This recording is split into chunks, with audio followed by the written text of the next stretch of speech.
Não é um grande mistério que a franquia de filmes dos Piratas do Caribe foi baseada nos parques temáticos da Disney. Agora, o que pouco se sabe é que o protagonista da história, o capitão Jack Sparrow, foi baseado em um pirata da vida real. Um homem que começou a sua carreira como corsário e que se viu forçado a abraçar a pirataria. Neste vídeo, eu, Mozart Ornelas, conto os detalhes para você.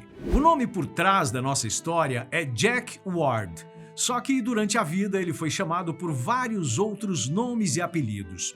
O fato é que não se sabe muito sobre o início da vida dessa figura histórica. Ao que parece, as informações que temos foram tiradas de uma espécie de panfleto, supostamente escrito por um marujo que navegou com Jack. Ele teria nascido em 1553 em uma cidade do sudeste da Inglaterra chamada Faversham. Por ser uma região próxima de áreas costeiras, Jack fez como muitos outros jovens e começou a trabalhar com pesca desde muito cedo. Vindo de uma família pobre, ele teve que se esforçar bastante para conseguir o seu sustento. Ele continuou levando esse trabalho até boa parte da sua vida adulta, até aceitar um trabalho como corsário no ano de 1588, depois que a tentativa de invasão da Inglaterra pela Armada Espanhola fracassou. E um corsário, caso você não saiba, é quase como um pirata, só que um pirata legalizado. Ele pode saquear navios sem se preocupar de estar fazendo uma atividade contraditória, já que seus atos são autorizados por uma carta de corso, emitida pelo governo. No caso de Jack, a sua carta havia sido emitida pela rainha Elizabeth I. Foi um grande avanço em sua carreira, mas que acabou terminando em 1603, quando o rei Jaime I assumiu o trono e encerrou a guerra contra a Espanha. Mas aí, como fazer? Desistir de um trabalho de 15 anos e voltar à pesca? A conta é fácil, né? Jack chegou a voltar para sua cidade natal quando essa bomba explodiu, na mesma época em que foi convocado para servir a marinha inglesa. Ele ficou sob o comando do capitão Thomas Sockwell, em um navio chamado Lion's Whelp. Mas bastou pouco tempo nessa nova vida para que Jack percebesse que não era exatamente isso que ele queria. Era simples, ele não queria ter abandonado seu trabalho de saque e pilhagem. E assim como muitos corsários da época que perderam suas licenças, Jack decidiu que não desistiria de seu trabalho. Em uma noite, depois de se reunir com cerca de 30 colegas de trabalho em uma taverna, ele discursou sobre a vida e convenceu cada um deles a desertar do trabalho. Eles planejaram o saque de um navio mercante católico, que supostamente estaria transportando ouro.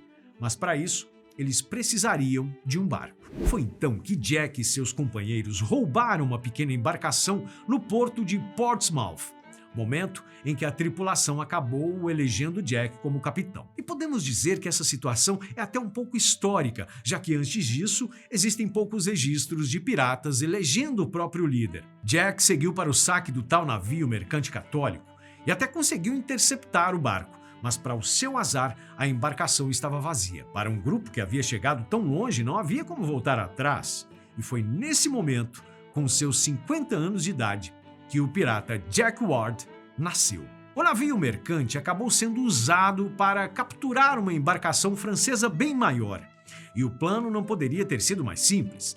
Jack fez amizade com o capitão do navio e só depois fez a investida. Pensando em conseguir uma equipe mais, digamos, casca-grossa, ele fez uma visita a uma aldeia no sudeste da Cornualha e convocou alguns contrabandistas para se juntarem ao grupo. Com sua tripulação completa, Jack navegou para o mar Mediterrâneo e por lá ele conseguiu trocar de navio novamente. Dessa vez, ele pegou uma embarcação holandesa com 32 canhões, que acabou sendo batizada como The Gift, o presente em português. Jack continuou com os saques e as pilhagens nos anos seguintes, muitas vezes ganhando novos tripulantes e outras perdendo em conflitos contra as autoridades. Só que, sendo sincero, esse segundo cenário acontecia bem menos. Em determinado momento, Jack estabeleceu a sua base de operações em Tunis, na Tunísia, onde fez acordos com o comandante que controlava o porto da cidade. A história conta que teria sido por lá que ele recebeu um de seus nomes que continua sendo conhecido até hoje ao redor do mundo, embora não por causa dele exatamente. Dizem que sua obsessão por pássaros rendeu o apelido de Jack Pássaro ou Jack Pardal, que traduzindo para o inglês seria Jack Bird e Jack Sparrow, ou melhor, Capitão Jack Sparrow. E aí nós chegamos a novembro de 1606, quando o pirata capturou um navio mercante inglês chamado João Batista. Se pegarmos esse momento para analisar, é possível ver que a própria concepção de Jack a respeito de seus atos não era exatamente de um fora da lei do pior tipo. Ele acabou rebatizando o navio para Little John, provavelmente em homenagem ao parceiro do Robin Hood. E assim como esse personagem histórico, existem relatos de que Jack tinha preferência em saquear pessoas ricas e fazer doações para os mais pobres. Foi então que um ano mais tarde, em 1607, ele e o grupo realizaram o maior saque de suas carreiras. E talvez possamos dizer que tenha sido uma das maiores investidas também. O alvo era uma carraca com cerca de 600 toneladas, chamado Reniera e Soderina. Jack resolveu atacar a embarcação quando ela estava entre a costa da Turquia e próximo de Chipre. Não se sabe se eles esperavam que levasse tanto tempo, mas o fato é que o ataque com balas de canhão durou cerca de 3 horas. Somente depois disso que a tripulação, ao lado do próprio Jack, embarcou no Reniera e Soderina. E mesmo com resistência das pessoas a bordo, o Capitão Sparrow ainda assim saiu vitorioso na investida. Uma vitória que vale a pena destacar detalhe por detalhe. Havia mercadorias, seda, canela e aproximadamente 100 mil libras em algodão. Esse episódio e os vários outros dos anos anteriores fizeram Jack se tornar quase uma lenda pela Europa. Nas ruas da Inglaterra, a conversa era de que o pirata estava aterrorizando navios mercantes da Espanha, França e de Portugal. O problema é que nesse mundo, a sorte não dura para sempre. Depois de fazer alterações no Reniera e Soderina para transformá-lo em um navio pirata, Jack percebeu da pior maneira possível que faltou um pouco mais de planejamento. Ele não só perdeu a grande embarcação, como 350 homens, o que de certa forma deixou a reputação dele um pouco manchada. Mas isso não importava tanto assim.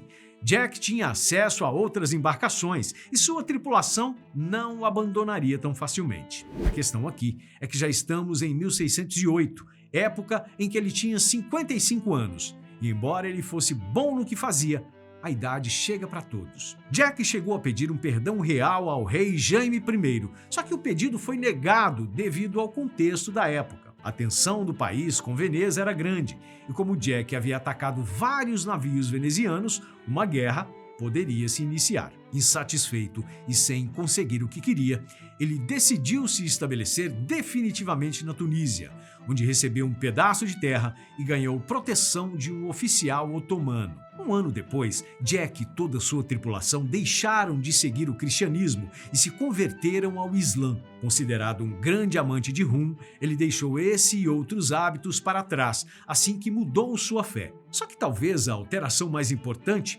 tenha sido a que ele fez no próprio nome. Antes Jack Ward, Jack Bird e Jack Sparrow, o pirata se tornou Yusuf Reis.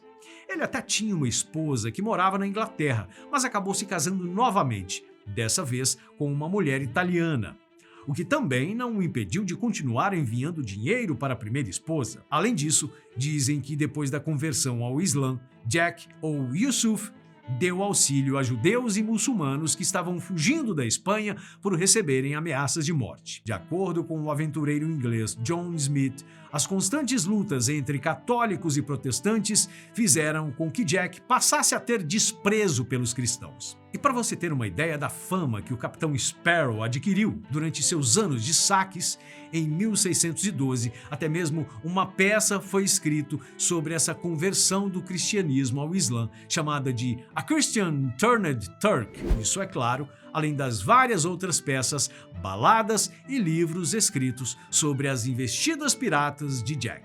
Em relação aos anos seguintes, a história conta que ele viveu em uma espécie de aposentadoria, gastando a sua enorme riqueza. Há rumores de que ele também ensinou artilharia e navegação para jovens corsários, mas essa informação não aparece em muitas fontes. O fato é que Jack provavelmente viveu bem até 1622, quando sua jornada chegou ao fim. Com 70 anos de idade, ele acabou sendo uma das muitas vítimas da peste no século XVII. E mesmo sendo uma figura controversa entre cristãos, muçulmanos e ingleses, Jack ainda é lembrado por ter tido uma notável carreira de pirata. Se você quiser saber mais sobre a história de outros piratas famosos, deixe um comentário aqui embaixo. Eu fico por aqui. Um forte abraço, tchau e fique com Deus.